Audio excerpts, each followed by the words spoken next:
அனைவருக்கும் வணக்கம். இன்னைக்கு வீடியோவில் என்ன பார்க்க போகிறோம் அப்படின்னா, இந்த புது வருடம் தொடங்கி 2025ஆம் ஆண்டு நடந்துட்டுருக்கு. இந்த நேரத்தில் ஒவ்வொரு ராசிக்காரர்களுக்கும் என்ன மாதிரியான பலன்கள் அப்படின்னு நம்ம தெரிஞ்சுக்கலாம். அந்த வகையில் புத்தாண்டு பலனாக என்ன சொல்லப்படுது அப்படின்னு கேட்டிங்கன்னா, திடீர் பணவரவும் ராஜயோகத்தால் திணறக்கூடிய ராசிக்காரங்க கன்னிராசிக்காரங்க அப்படின்னு சொல்லப்பட்டிருக்கு. இனிமேல் அவங்களுக்கு இவ்வளோ நாள் எவ்வளோ கஷ்டப்பட்டிருந்தாலும் கன்னிராசிக்காரங்களுக்கு இனிமேல் வரக்கூடிய காலகட்டம் ரொம்பவே ஏறுமுகமாக இருக்கும் அப்படின்னு சொல்கிறாங்க. அதனால் கன்னிராசிக்காரர்களுக்கு இனி என்ன மாதிரியான பலன்கள் கிடைக்க போகுது அப்படின்னு பார்த்து தெரிஞ்சுக்க போகிறோம். இந்த வீடியோவை பார்த்துட்டு இருக்கக்கூடிய நீங்கள் 12 ராசியில் என்ன ராசிக்காரங்க என்பதை மறக்காமல் கீழே கமெண்ட் பாக்ஸில் பதிவிட்டுருங்க. நீங்கள் இன்னும் நம்ம சேனலை சப்ஸ்கிரைப் பண்ணாமல் இருந்தால் சப்ஸ்கிரைப் பண்ணிக்கோங்க. கூடவே இருக்க பெல் ஐக்கானை மறக்காமல் கிளிக் பண்ணிடுங்க. வாங்க வீடியோக்குள்ளே போகலாம். கன்னிராசிக்காரர்களுக்கு பார்க்கும்போது தன்னம்பிக்கையும் தைரியமும் நேர்மையும் கொண்ட கன்னிராசிக்காரர்கள் அப்படின்னு தாங்க சொல்லணும். வரக்கூடிய இந்த 2025 புத்தாண்டு என்ன விதமான நற்பலன்கள் தரப்போகிறது அப்படின்னு பார்த்தீங்கன்னா, எந்த விஷயங்களில் நீங்கள் கவனமாக செயல்பட வேண்டும் அப்படிங்கிறத தெரிஞ்சுக்கணும். பொதுவாகவே யாருக்காகவும் எதற்காகவும் பயப்படாத ராசிக்காரங்க கன்னிராசிக்காரங்க. மடியில் கனம் இல்லை அப்படின்னா நம்மளுக்கு வழியில் பயம் இல்லை அப்படின்னு சொல்லலாம். நாம் நேர்மறையாக இருப்பதால் தப்பை சுட்டி காட்டுகிறேன் என்று நேர்மறையாகவும் தைரியமாகவும் பேசக்கூடியவங்க கன்னிராசிக்காரங்க. உண்மையை உறக்க சொல்பவர்களாகவும் அடுத்தவர்களுக்கு உதவக்கூடிய குணம் கொண்டவர்களாகவும் கன்னிராசிக்காரங்க இருப்பாங்க அப்படின்னே சொல்லலாங்க. 2025ஆம் ஆண்டு கன்னிராசிக்காரர்களுக்கு அமோகமான ஆண்டாக இருக்கும் அப்படின்னும், யோகாதிபதி சுக்கிரனுடைய நட்சத்திரத்தில் தான் இந்த ஆண்டு உங்களுக்கு பிறந்திருக்கு என்றும் சொல்லலாம். 4வது வீட்டில் சந்திரன் இருக்கும்போது 9ஆம் வீட்டில் குரு உட்கார்ந்திருக்கும் போது தான் புத்தாண்டு பிறந்திருக்கு. இதனால் திடீர் வருமானம் பெருகக்கூடியதாகவும் திடீர் ராஜயோகங்கள் உண்டாகக்கூடியதாகவும் கன்னிராசிக்காரர்களுக்கு இருக்க போகுது. நீங்கள் என்னடா நான் இவ்வளோ கஷ்டப்பட்டுட்டு இருக்கேன், எனக்கு இப்படிப்பட்ட பலன்லாம் சொல்கிறீங்களே அப்படின்னு கூட யோசிக்கலாம்.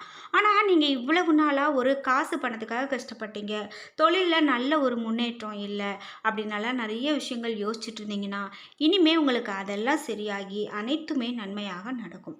சரி, வாடகை வீட்டில் இருக்கிறவங்க சொந்த வீடு, கார் போன்ற சொத்துக்களை வாங்குவீங்க அப்படின்னும், சொந்த தொழிலை தொடங்கக்கூடிய யோகம் உங்களுக்கு உண்டாகும் எனவும், குரு பகவானின் அனுகிரகம் கூடிக்கொண்டே போவதால் கணவன் மனைவிக்கு இடையே நெருக்கம் அதிகரிக்கும் எனவும் சொல்லப்படுது. மகளுக்கு திருமண வரன்கள் வரணும் அப்படின்னு நீங்கள் நிறைய நாள் காத்திருந்து அது கிடைக்கல அப்படின்னா கண்டிப்பாக அந்த வாய்ப்பு உங்களுக்கு உருவாகும். மகனுக்கு இருந்து வந்த பொறுப்பற்ற போக்கு சற்றே மாறும் அப்படின்னு கூட சொல்லலாங்க. உங்களுடைய ராசிநாதன் புதன் 3வது வீட்டில் அமர்ந்திருப்பதால் எடுத்த காரியங்களில் எல்லாம் உங்களுக்கு கண்டிப்பாக வெற்றி கிடைக்கும் அப்படின்னும், வெற்றி பெறுவதற்கான புது வழியை நீங்கள் கண்டறிந்து அதனை செயல்படுத்துவீங்க என்றும் சொல்லப்படுது. இது மட்டும் இல்லாமல் உங்களுக்கு அதே போல் குடும்பத்தில் கணவன் மனைவிக்கு இடையே இருந்து வந்த மனக்கசப்புகள் தீரும். மேலும் உங்களுடைய ராசியில் கேது அமர்ந்திருக்கிறதால பெரிய நோய்கள் நமக்கு இருக்குமோ அப்படின்னு குழப்பம் அடைவீங்க. அதாவது உங்களுக்கு நீங்களே நமக்கு இந்த நோய் இருக்குமோ, நாம் என்ன செய்கிறது அப்படிங்கிற அந்த ஒரு குழப்பத்திலேயே இருப்பீங்க. இந்த ஆண்டு உங்களுடைய ஆரோக்கியம் ரொம்ப சிறப்பாகவே இருக்கும். நீங்கள் எதுக்கும் பயந்துக்க வேண்டாம். குறிப்பாக மே 18ஆம் தேதி முதல் உங்களுடைய ராசியை விட்டு கேது விலகுவதால் அழகு ஆரோக்கியம் அதிகரிக்க தொடங்கும். சுறுசுறுப்பாக இருந்து நீங்கள் வேலைகளை முடிப்பீங்க. மே 18 முதல் கணவன் மனைவிக்கு இடையே இருந்து வந்த ஈகோ சரியாகி ஒருவரை ஒருவர் புரிந்து கொள்ளக்கூடிய வாய்ப்பு உருவாகும். அதே நேரத்தில் சனி பகவான் தற்போது உங்களுக்கு சாதகமாக இருக்கிறாரு. சனி பெயர்ச்சியின் போது சனி இடம் மாறும்போது உங்களுக்கு கோபங்கள் வர ஆரம்பிக்கலாம். அந்த கோபத்தை மட்டும் நீங்கள் குறைத்து கொள்வது ரொம்ப ரொம்ப நல்லது. நட்பு வட்டாரம் பெருகும்.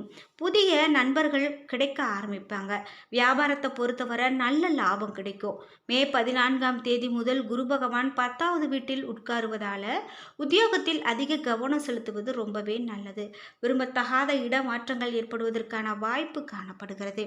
2025ஆம் ஆண்டு எல்லா வகையிலும் முன்னேறுவதற்கு மாறாக ஸ்ரீ விநாயக பெருமானை தரிசனம் செய்வது உங்களுக்கு மறக்காமல் நீங்கள் விநாயக பெருமானை தரிசனம் செய்வது ரொம்ப ரொம்ப நல்லதுங்க. துப்புரவு தொழிலாளர்களுக்கு உதவிகள் செய்வது உங்களுக்கு நல்ல ஒரு புண்ணியத்தை ஏற்படுத்தி கொடுக்கும். அது மட்டும் இல்லாமல் துவரம்பருப்பு தானமாக கொடுத்தீங்க அப்படின்னா ரொம்ப ரொம்ப அனுகூலமான வருடமாக இந்த வருடம் உங்களுக்கு இருக்கும் அப்படின்னு சொல்லலாம். அதாவது நம்ம எந்த ஒரு பொருளை நாம் தானமாக கொடுக்குறோமோ அது கண்டிப்பாக நமக்கு புண்ணிய பலனை ஏற்படுத்தி கொடுக்கும். அதில் குறிப்பிட்டு இந்த பொருள் அப்படின்னு சொல்லும்போது நிச்சயமாக அது உங்களுக்கு நல்லதையே சேர்க்கும் அப்படின்னு சொல்லலாம். சிலருக்கு சொத்து சேரும், தந்தையாருடனான கருத்து மோதல்கள் நீங்கும், அவருக்கு இருந்த நோய் விலகும், அயல்நாடு செல்ல விசா கிடைக்கும், புது வேலை கிடைக்கும், வெளிநாட்டில் இருப்பவர்களால் திடீர் திருப்பம் உண்டாகும் அப்படின்னு கூட சொல்லலாம். உங்களுடைய ராசிக்கு லாப வீட்டில் செவ்வாய் வலுவாக அமர்ந்திருக்கும் நேரத்தில் இந்த புத்தாண்டு பிறந்திருக்கிறதால உங்களுடைய நிர்வாகத்திறன் அதிகரிக்கும், தைரியமாக சில முடிவுகளை நீங்கள் எடுப்பீங்க என்றே சொல்லலாம். எதிர்பாராத பணவரவு உண்டாகும், குடும்பத்தில் உங்களுடைய பேச்சுக்கு முக்கியத்துவம் கொடுப்பாங்க, பிள்ளைகளுடைய வருங்காலம் குறித்து யோசிப்பீங்க, உடன் பிறந்தவர்களுடைய பாசமழை உங்களுக்கு ரொம்பவே சிறப்பாக கிடைக்கும், வாழ்க்கை துணைவர் உங்களுக்கு வழியில மதிப்பு கூட்டுவாங்க, கடன் பிரச்சனை கட்டுப்பாட்டுக்குள்ள வரும், சிக்கனமாக நீங்க செலவு செய்து சேமித்து தொடங்குவீங்க அப்படின்னு சொல்லலாம். ஏப்ரல் 25 வரை உங்களுடைய ராசிக்குள்ளேயே கேது பகவான் ராசிக்கு 7ஆம் வீட்டில் ராகுவும் நிற்கிறதால தலை சுற்றல், தூக்கமின்மை, செரிமான கோளாறு, மன இறுக்கம் இவையெல்லாம் வந்து சேரலாம். குடும்பத்தில் சலசலப்புகள் வந்து நீங்கும். வாழ்க்கை துணை அவர்களுக்கு வந்து தைராய்டு பிரச்சனை ஏற்படுறதுக்கான வாய்ப்பு கூட ஏற்படலாம். அதனால் நீங்கள் கவனமாக இருங்க. ஏப்ரல் 26 முதல் வருடம் முடியும் வரையும் உங்களுடைய ராசியை விட்டு கேது விலகி 12ஆம் வீட்டிலோ ராகு 6ஆம் வீட்டிலோ அமர்வதால பெரிய நோய் இருப்பதை போன்ற பிரமையில இருந்து நீங்க விடுபடுவீங்க. புத்தாண்டினுடைய தொடக்கம் முதல் 10/5/2025 வர குரு உங்களுடைய ராசிக்கு 9ஆம் வீட்டில் நீடிப்பதால திருமணம், சீமந்தம், கிரகப்பிரவேசம் போன்ற சுப நிகழ்ச்சிகள் வீட்டில் ஏற்பாடாகும். திருமணம் முதலான சுப காரியங்களில் இருந்து வந்த தடைகள் நீங்கும். அடுத்தடுத்து சுப நிகழ்ச்சிகளால் வீடு களை கட்டும், குழந்தை பாக்கியம் கிடைக்கும். இதனால் நீங்கள் இந்த வருடத்தையே நல்ல சிறப்பாக தொடங்கி இருப்பீங்க அப்படின்னு சொல்லலாம். சட்டத்திற்கு புறம்பான வகையில் யாருக்கும் நீங்கள் உதவ வேண்டாம். உங்கள் மீது சிலர் வீண் பழி சுமத்தக்கூடிய முயற்சியில் கூட ஈடுபடுவாங்க. அதனால் நீங்கள் தான் கவனமாக இருக்கணும். அவசிய தேவையில்லாமல் யாருக்காகவும் எந்த உறுதிமொழியும் நீங்கள் தர வேண்டாம். இல்லை அப்படின்னா சில நேரம் தர்ம சங்கடமான சூழ்நிலைகளில் சிக்கிக்கொள்வீங்க. அதனால் நீங்கள் ரொம்பவே கவனமாக இருக்கணும். வியாபாரிகளுக்கு என்ன மாதிரியான பலன்கள் சொல்லப்படுது அப்படின்னு கேட்டிங்கன்னா, அதிக முதலீடு செய்து நீங்கள் சிக்கிக்கொள்ள வேண்டாம் அப்படின்னு சொல்கிறாங்க. வாடிக்கையாளர்களை அதிகப்படுத்த சலுகை திட்டங்களை அறிவிப்பீங்க. அனுபவம் மிகுந்த வேலையாட்களை பணியில சேர்ப்பீங்க. அறிமுகமானவர்கள் என்றாலும் கடன் தர வேண்டாம். இந்த புத்தாண்டில் ஒட்டுமொத்தமாக பார்க்கும்போது எவ்வளவு பிரச்சனைகள் இருந்தாலும் சரி, வியாபாரத்தில் லாபம் உண்டு. உணவு, இரும்பு, கட்டிடப் பொருட்கள், கமிஷன், ரியல் எஸ்டேட் போன்ற வகையில் உங்களுக்கு கண்டிப்பாக ஆதாயம் கிடைக்கும் அப்படின்னே சொல்லலாம். உத்தியோகஸ்தர்களுக்கு என்ன மாதிரியான பலன்கள் சொல்லப்படுது அப்படின்னு கேட்டால், அலுவலகத்தில் வேலை சுமை அதிகரிக்கும். சக ஊழியர்களுடன் தாக்கங்கள் வரலாம். உழைப்புக்கு ஏற்ற அங்கீகாரம் கிடைக்கலையே என வருத்தப்படுவீங்க.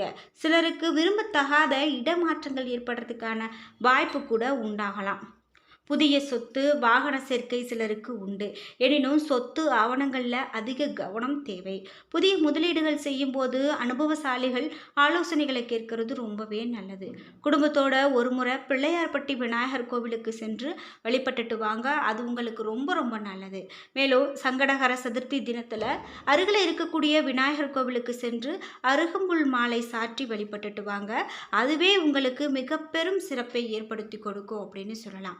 இந்த மாதிரி ஒவ்வொரு ராசிக்காரர்களுக்கும் வருடம் தொடங்கும் போது நிறைய பலன்கள் சொல்லப்படும்.